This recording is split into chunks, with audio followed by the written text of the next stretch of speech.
advice for us. So please listen attentively. Inshallah.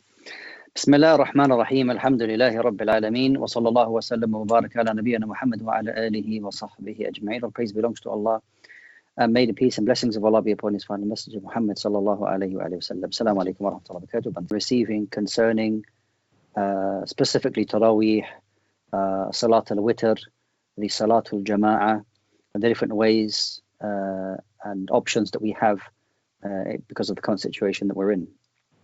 What's been quite clear to me actually is the unfortunate situation where a lot of us don't know the answers to basic things in our deen with regards to salah, with regards to congregational prayer, and so on. Now, it's not because it's an exceptional circumstance that this has brought on, unique situations. Yes, of course, some of them are unique in that the masajid are closed and how we are going to pray Jum'ah or not. Okay, that might be unique for us. But simple things like, I don't know, where do I pray when I'm at home? Where does my family stand? I mean, this is something that when you're at home, whether there's a pandemic or not, if you're going to be Muslim, that seeking knowledge is an obligation upon all Muslims. So even though we are in somewhat a desperate situation with our link to the masjid cut off, but when one door closes, another door opens. And I think that, I think a lot of us will become almost like ulama in Kitab al-Salah, will become like scholars in the book of Salah because of the amount of questions that are being asked around prayers. What can I pray? How can I pray? So there's a mercy in that, alhamdulillah. We thank Allah subhanahu wa ta'ala to allow us to show the benefit of knowledge in things which, affect our daily lives, and none more important than the prayer. Allah knows best. Jazakallah khair, Sheikh. Just a reminder again, if you're watching at home, if you have any questions to put to the Sheikh, just write them in the comment section below, and YouTube, Facebook, Twitter, wherever you're watching this. And the email address again is dailyqa@islam21c.com. So let's get started with the first question, Sheikh. Brother says, nice and easy one for you. What constitutes a beard? Okay, is it all the jawbone or all parts of it? Does it include the cheeks? Sure. Good question. So the beard is defined by, mashallah, you quite rightly mentioned, with the jawbone, which starts from the side below the ear here, and then the bone that goes all the way down here, and then continues, of course. So all the hair that grows in that area is prohibited to shave off. So the khad, which is the cheek in Arabic, khad, this isn't part of the beard, and if somebody wanted to remove that hair from the cheek, then that would be permitted. Similarly, the hair that grows underneath in the neck area, if somebody wanted to remove that hair, that would also be permitted. But what must be left, or if you're going to trim it, but of course not shave, is the hair that grows around the jawbone area. As for the moustache and the dhiqn, this part is called a dhiqn in Arabic. Soul patch. Yeah. There are different narrations whether the Prophet ﷺ used to shave or trim the moustache. The two valid opinions in the madhahib. So if one shaved it, then there's a position for that, and there's also a position to trim the moustache so that the hair doesn't go over the lip and into the mouth. And this is one of the defining features of the Muslims concerning the moustache, where you find other ways of life they don't. So it's good to keep the moustache if you're going to keep it tidy. As for the dhiqn, then likewise that should be left as well. Wallahu ta'ala alam. Okay, Jazakallah khair, Sheikh. We have another question here. It's from a brother called Shaju. He said, I'm from Hamburg, Germany. Assalamu alaikum. Can we celebrate birthdays without cutting a cake, cooking special meals for this occasion? Can you please explain why celebrating his birthday is haram? Yeah, so birthdays aren't necessarily, the ruling concerning birthday isn't because of the cake, okay? So the view that we don't celebrate birthdays, put the cake to one side. The issue is that you're taking a particular time in the year on, year out, which becomes like an Eid. Mm-hmm. And the view that it's a non-religious Eid, therefore it's not a problem, then okay, let's celebrate, Mother's Day, Father's Day, Halloween, or not Halloween, of course, that's religious based, but Guy Fawkes here in the UK, You could fill your calendar with 15, 20 different celebrations. And then you have to ask yourself, what impact does that have on the identity of a Muslim? In light that the Prophet ﷺ told us, when he came to Medina, he saw the people celebrating a particular day. And the Prophet said that Allah Jalla wa Ala had substituted these celebrations for 2 other celebrations. And that is Eid al-Fitr and Eid al-Adha. So these are the 2 celebrations which we do find in the Quran and Sunnah. And inshallah, sufficient for us if we treat them and celebrate them in the correct way. And if somebody is can't wait twice a year, then you've always got Jummah every week, inshallah ta'ala. Okay. So what you're saying is cake is okay. Cake is it's irrelevant to the birthday. So don't celebrate birthdays. Yeah. But have if a you want to Jummah eat cake cakes instead. Yeah. Wow. Yeah. You're opening another can of worms there. Okay. We have another question here. The name's not here. So I don't know if it's from a sister or a brother. That might obviously impact the answer. Can I give my zakat to my younger brother who suffers from a mental illness?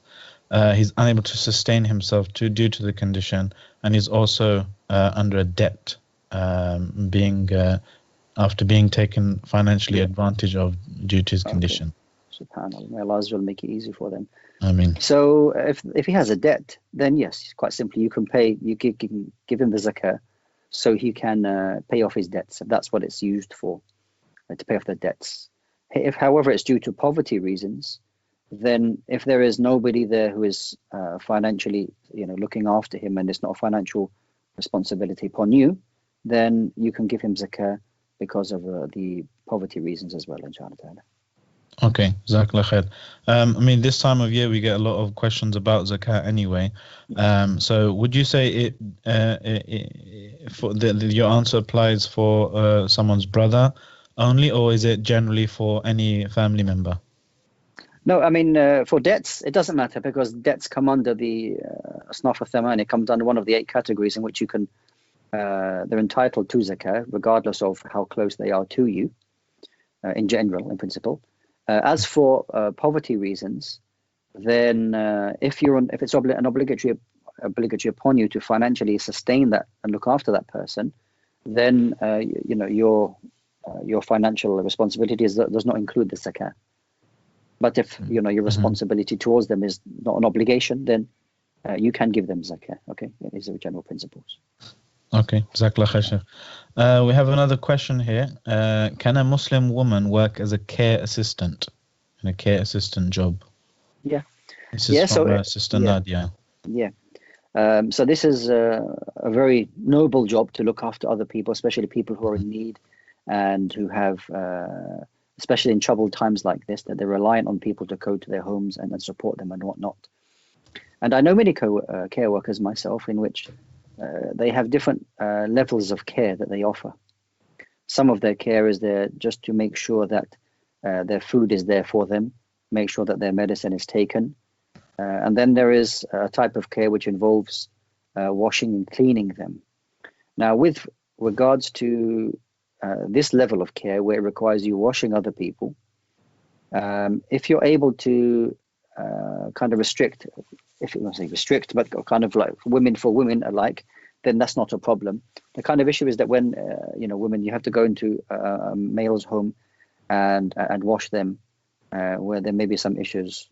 So if you can speak with your employer as to if you're involved in the washing, that is, maybe to find some patients who are females, then that's not a problem, inshallah ta'ala. But then again, if your care is not involved in washing, then in general, the care that you offer them and support, like with the food and medicines, it's not a problem, inshallah ta'ala. Okay, Barakallahu Feek, Sheikh. Just a reminder, any brothers and sisters watching at home, you can send your questions in the comments below, YouTube or Facebook, or you can email us, dailyqa@islam21c.com. This next question is from Brother Aqil. He says, I'll just read it as it is.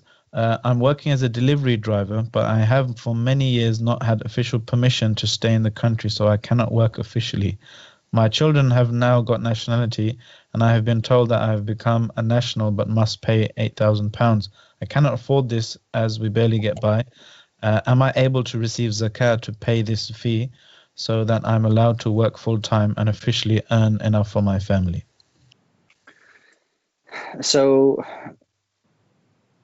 with specific situations concerning zakah, okay, it's always on a platform like this, or sometimes you've got messaging services where some bare thin details are given to you.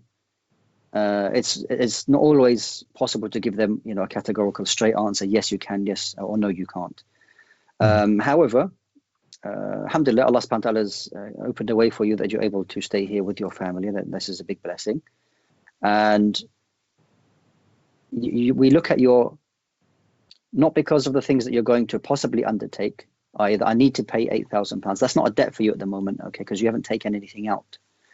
If at this particular time that you are able to get by, meaning that you have more than half or you have more than you need to get by, it might be the case that you're not deserving of zakah. So hence me saying that is maybe a good idea for you to sit with somebody and explain your situation in detail so they can know your full financial situation, so you can get an answer that's tailored for your situation specifically. Allah knows best. And for specific answers, questions that required specific tailored answers, we can share the number or the details of the Islamic Council of Europe, for example, where you can call up one of the sheikhs and get a personalized fatwa for that. So someone will be putting a link to that, IC-Europe, I think it is, .org.uk. Next question. Actually, off the back of that, Sheikh, so you're talking about zakah. A question that often comes up is the local versus abroad in terms. So there's a lot of charities distributing zakah here and abroad. Some people ask what's best, or what we should try and do, pay our zakah, local or abroad. Sure. So why is there a discussion, if you like, as to why there's the zakah, why is an argument between it going abroad or staying local? It stems from the hadith of Ibn Abbas radiallahu anhuma, that when the Prophet ﷺ sent Mu'adh ibn Jabal to Al-Yaman, and the Prophet said to Mu'adh ibn Jabal, you're going to go to the people of the book, teach them the shahada, and if they accept that, then teach them the prayer. If they accept the prayer, then let them know that from the rich people, that there is a portion of their wealth which is to go back to the poor people. Okay. Now, one understanding from the hadith is that the Prophet ﷺ said to Mu'adh that essentially the zakat that's taken from the rich people there goes back to the people who are there in Yemen because of that particular area. The Prophet ﷺ didn't say bring back some of the zakat so it can be distributed to the people of Medina. So there is an argument to say that zakah as a priority really should be distributed to those who are closest to you. So if you're living in the UK, then set up zakah organizations to distribute and help the people, the poor people, and not just poor people, because you should realize that zakah isn't just for poor people. There are situations where people have debts. There are also people who are maybe close to Islam. There are, fi sabilillah, in a sense, some of the scholars in the path of Allah subhanahu wa ta'ala regarding giving da'wah, which is especially in the West is very important. So it's a situation where I don't think it has to be this or that. It can be. I think it's very important for each of the Western countries to set up their own zakah foundations and institutions and whatnot, where the local people can be looked after, and also that from afar as well, that the zakah can be distributed as well, so that both sides are looked after. You don't find that nobody's been looked after, and locally, and that you're ignoring people who are far away as well. So I think competent zakah foundations or institutions, whoever they are, should look at fulfilling both of those. Allahu a'lam. Jazakallah khair, Sheikh. And it's always useful to remember that zakah is a very, very small amount of your wealth anyway, and we should be trying to give as much sadaqah as possible as well, rather than just kind of dividing up zakah into further and further fractions. We have another question here. I think it's a sister. She says, I have a standing order to a charity where I give monthly. Do I have to pay zakat on this? I'm assuming she means, do I have to take that into account when I'm calculating my zakah? No. So, if you've got a monthly standing order and you work out your zakah to be once a year, then the time of the year when the zakah is due, you look at your funds, you look at the savings you had if you qualify to pay zakah, that it's above the nisab, it's above the threshold, and it's been with you for a year. On that particular day, you look at the money that you have, and then you pay zakah on that amount. As for the sadaqah that you are giving, then this is something separate. If you like, you obviously don't count it as part of your zakah, but maybe the standing order is not going to go out. Maybe it goes out in a week's time. Okay, it's going to go out in a week's time, but the money that you have now, that is what you'll pay the zakah on, not something in the future you take into consideration. Okay, Jazakallah khair, Sheikh. We have a brother asking, what is the difference between jinn and shaitan?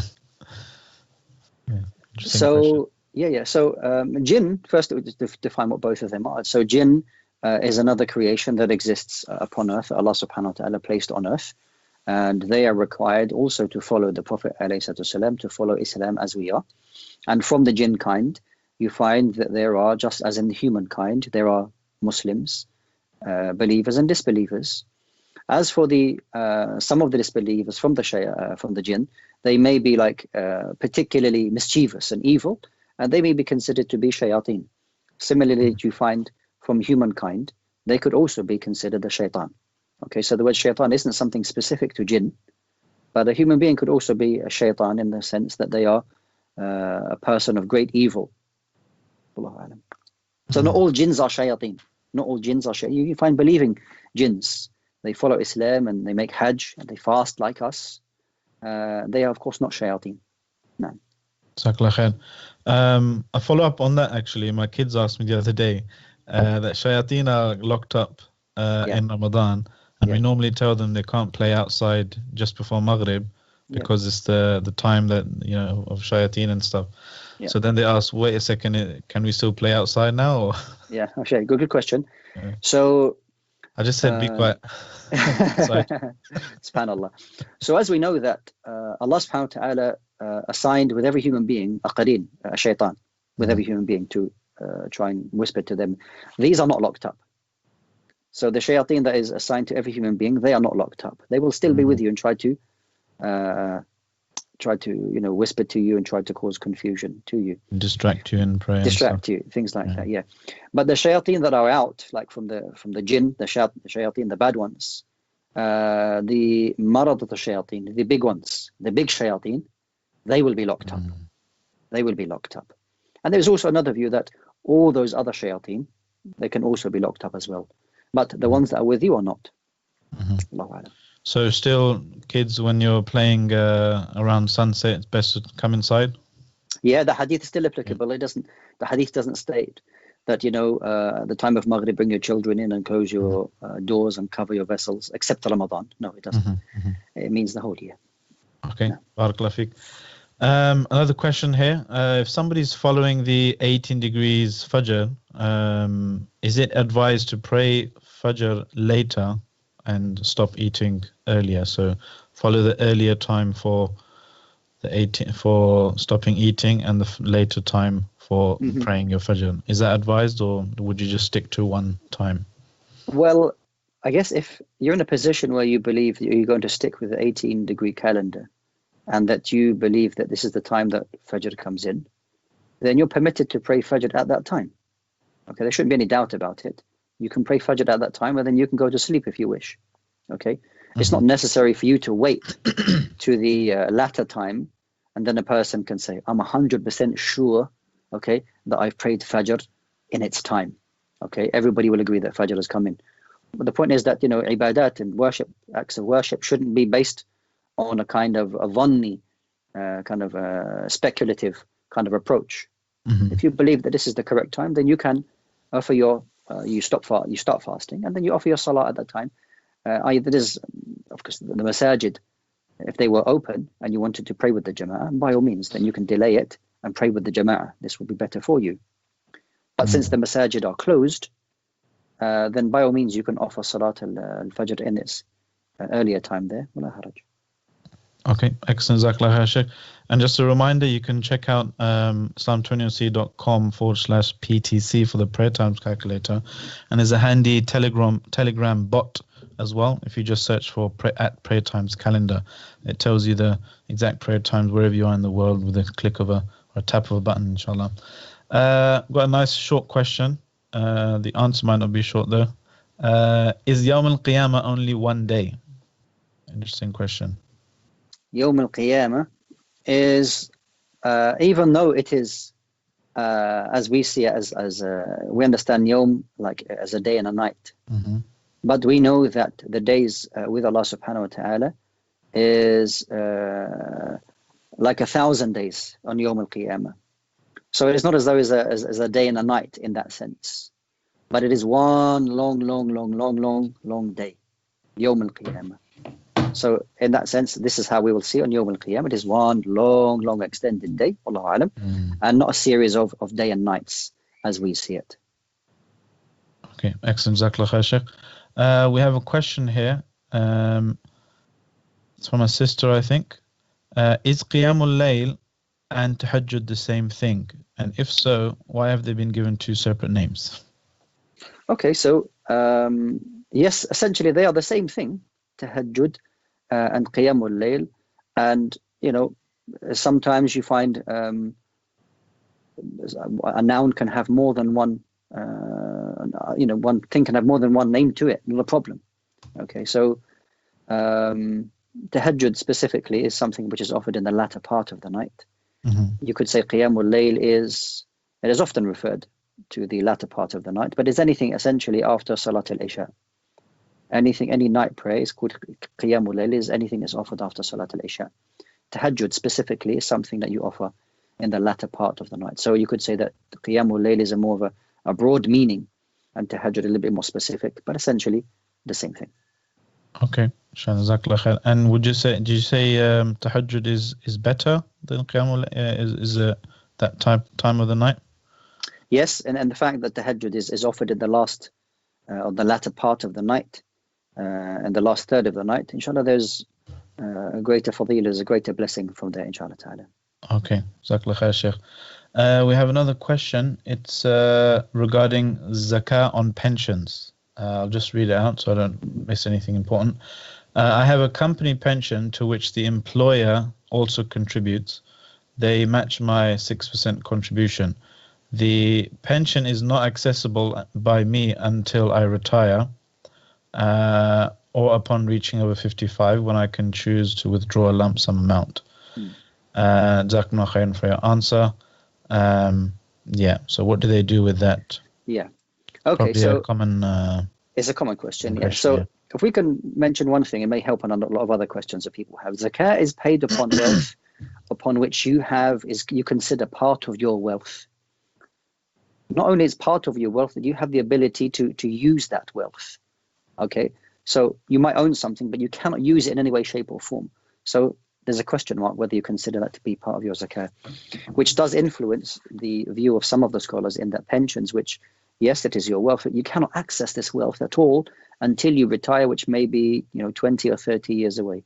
Hence, the ulama, they say on this that you start paying zakah upon receipt of that wealth. When you first start getting that wealth, that's when you would start paying zakah on it, because before that time, you cannot consider that 100% you have like a tasarruf tam, complete access and use of that money. So you pay zakah when you upon receipt of that money. Wallahu a'lam. Okay, barakallahu fiqh, Shaykh. Another question. There's no name to this one. If you have made a decision after praying istikhara, but still feel guilt after choosing that option, is it a sign that you've made the wrong decision? No, it is not. But it may be a sign that you rushed into the decision. So I think it's important. I mean, I do understand that there are sometimes time frames for you to make a decision. Mm-hmm. So in a situation when you do have a time frame, you pray Salat al-Istikhara, you may have sought some counsel from somebody, and you ask them, what do you think on this matter? And then you go ahead, you pray Istikhara, and you go with what you are, mostly sure of. I'm leaning towards one particular decision over the other. Once you've made that decision, regardless of what happens, don't feel guilty and don't feel any regret, because this is what Allah subhanahu wa ta'ala decreed for you. There's a well-known hadith that you should not say if, because this will open the doors of shaitan. if I had done this, if I had only spoken or consulted with so and so, maybe I would have made another decision. The fact is that the decision that you made was always going to be like that because of the decisions that you made. So there's no need for you to feel any guilt or any regret about the decision that you made. And if you feel that it didn't go the way that you thought, make dua to Allah subhanahu wa ta'ala that somehow some good can come out of it, inshallah ta'ala. SubhanAllah. They say a lot of mental health issues are resulting from a misplaced fear, either of a decision you made in the past or something, an anxiety for something in the future. So it's very calming, that you can just make this dua and have all of your reliance in Allah subhanahu wa ta'ala after that. SubhanAllah. Okay, next question. If I have been asked to look after a large portion of money for someone over a number of years, do I need to pay zakat on it? If not, do I not need to remind that person of this wealth that they have? Yeah, so if you take the responsibility of looking after a large amount of money for somebody, then I assume that there will be some form of understanding regarding this wealth. They will say to you, I will contact you when I need it. Please put it in a safe place. It's not that just somebody's just going to turn up to you and just say, see this money, just take it, and then they walk away. It's not going to be like that. So you should obviously make clear to them that, care of that, or should I, will you give me the responsibility to do that? So you should contact the person, inshallah ta'ala, to let them know that this money may have zakat to be paid on it. Are they taking care of it? Or is there something that you can help them out with, inshallah ta'ala? Okay, inshallah. Jazakallah khair. Quick question. Does Tarawih prayer have to be either 8 or 20 rak'ah, or can it be less? So we know that the Prophet ﷺ prayed 8, and then after that prayed witr. And then also Umar ibn al-Khattab radiallahu anhu, when choosing Ubay ibn Ka'b and Tamim al-Dari to lead the Sahaba in Tarawih.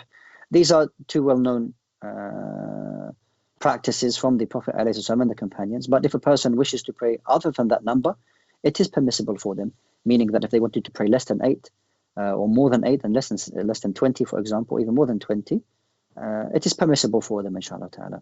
Wallahu ta'ala. Jazakallah khair, Shaykh. And last question here for the night, inshallah. It's sent by Brother Muhammad. You mentioned zakah is better to pay locally in some scenarios, but how about if you have family who is in need but is not living in the UK? Is it better to pay zakah to them?